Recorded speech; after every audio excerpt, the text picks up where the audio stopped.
हमारे सहयोगी नारायण दत्त मिश्र की ये विशेष रिपोर्ट।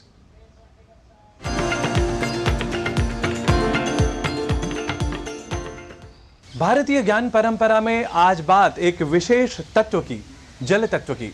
आज विश्व जल दिवस भी है और हमें पता है कि जल जीवन का आधार होता है।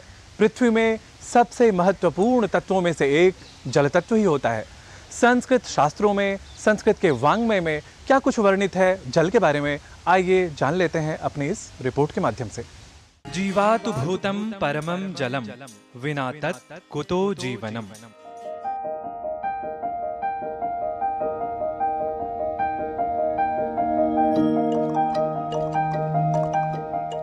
आज विश्व जल दिवस है।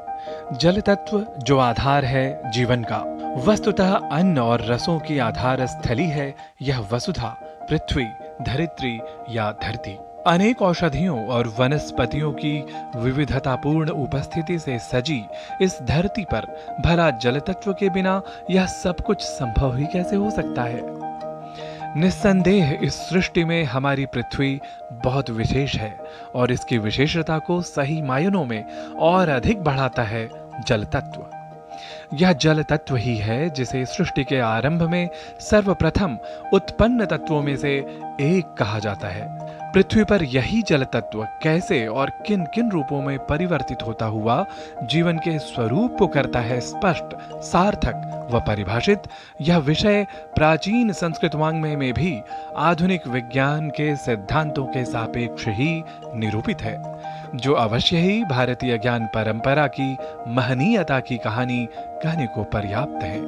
आपोहिष्ठा मयो भुवस्तान ऊर्जे दधातन महेरणाय चक्षसे यो वः शिवतमो रसः तस्य भाजयते हनः उशतीरिव मातरः तस्मा अरंगमामवः यस्य क्षयाय जिन्वथ।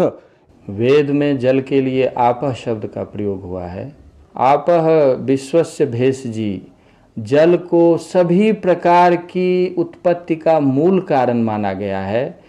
विज्ञान भी इसको इस रूप में स्वीकार करता है। जल तत्व को निरूपित करते वेदों, उपनिषदों के अनेक वचन जल के जीवनगत माहात्म्य को स्पष्ट करते प्राप्त होते हैं।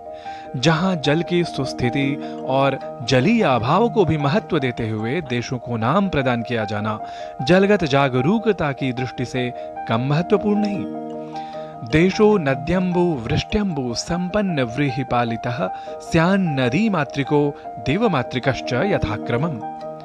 जल तत्व पर समग्र जागरूकता का निदर्शन न केवल जल के जीवन में भाव और अभाव को आधार बनाकर प्राचीन शास्त्रकारों द्वारा स्थलों के दिए गए संस्कृत नामों और अन्य श्लोकबद्ध वर्णनों के माध्यम से ही प्राप्त होता है, बल्कि विपुल संस्कृत साहित्यगत कृतियों में आलंकारिक रूप में भी जल तत्व की उत्पत्ति, स्थिति और रूपांतरण का अत्यंत विशद रूप में उपस्थापन निस्संदेह आज भी भारतीय ज्ञान परंपरा के प्रबल उद्घोष को प्रमुखता से स्पष्ट करता है। धूमज्योति ज्योति सलिल मरुताम सन्निपातः मेघा। जल तत्व की उत्पत्ति, स्थिति, रूपांतरण का यह कालिदासीय वर्णन स्वयं में केवल काव्यगत कल्पना का ही भाग मात्र है, अतः यह जलीय संचेतना का परम प्रामाणिक तथ्य नहीं।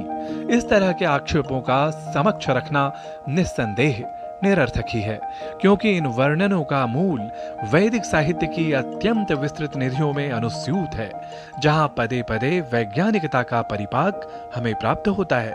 और भला तथ्यगत वैज्ञानिक दृष्टि को कौन नजरअंदाज कर सकता है। और प्राण से सृष्टि का आरंभ होता है और अंत में वहाँ रई का अर्थ करते हुए जल आता है। जल और उष्णता को मिलाकर ही सृष्टि शुरू होती है, ऐसा वैज्ञानिक निष्कर्ष भी है, क्योंकि जल का जब उष्णता के साथ एक निश्चित अनुपात में संबंध होता है तो उससे जीवन की क्रिया शुरू होती है। पृथ्वी के ऊपर जो भी जीव जंतु हैं, जितनी प्रकार के की यहाँ सृष्टि हुई है, वस्तुतः वह पृथ्वी के अंदर में रहने वाले जल के द्वारा जो एक प्रक्रिया होती है, उसी की अभिव्यक्ति के रूप में हम सभी और सभी जीव जंतु यहाँ उपस्थित हैं। वस्तुतः संस्कृत वाङ्मयगत जल तत्व निरूपण न केवल जीवन के लिए बल्कि जीवन के संरक्षण के लिए भी बहुत महत्वपूर्ण स्थान रखता है। इसलिए ही प्राचीन काल के राजाओं और उनके अद्वितीय शिल्पियों के द्वारा दुर्गों के निर्माण के क्रम में जल तत्व के महत्व को स्वीकारते हुए ही उन्नत और सुरक्षा की दृष्टि से अभेद्य विनिर्माण का कार्य संपादित किया जाता था।